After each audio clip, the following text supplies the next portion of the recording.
வரேன். நான் என்ன சொன்னேன்? உனக்கு பிடிச்ச மாதிரி சொன்னேன், எனக்கு பிடிச்ச மாதிரி தான் சொன்னேன். ஏன் அதுக்கு அழகு கேட்கிறாரு? அப்பதான் சொல்றாரு, இன்றைக்கு ஒரு 800 ஆண்டுகளுக்கு முன்பு நம்பிலின் ஒரு பெரிய மகான், அவர் சிஷ்யர் பின்பழகிய பெருமாள்ஜியர், அவர் ஒரு கிரந்தம் எழுதியிருக்கிறார். வார்த்தா மாலைன்னு பேர், அதுக்கு பேர். அவர் என்ன சொல்றாருன்னா, குருவி தலையில் பனங்கா வைத்தா போரே. ஒரே ஒரு வார்த்தை தான், ஒரு சின்ன குருவி.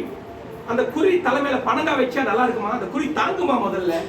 அப்ப என்னென்ன லட்சுமணன் கேட்கிறாரு ராமர் கிட்ட, என் தலையில பனங்கா வச்ச மாதிரி சுதந்திரத்தை வச்சுட்டியே. அப்ப என்னென்ன அடிமைனா என்ன? ஒரு பொருள் இப்படி எடுத்து வைக்கிறோம், அது ஏன்னு கேள்வி கேட்கிறான் கிடையாது. அது போல நான் உனக்கு இருக்கிறேன், நீ என்ன சொல்லணும் என்கிட்ட? லட்சுமணன் கேட்கிறாரு ராமன் கிட்ட. அதனால தான் இந்த இடத்துல சேஷத்துவ ஞானம் காட்டுவாங்க, பாரதந்தர்ய ஞானம் சொல்லுவாங்க. இதெல்லாம் நமக்கு நம்முடைய ராமானுஜர் சொன்னதால் நமக்கு தெரியுது, நமக்கு தெரியாது.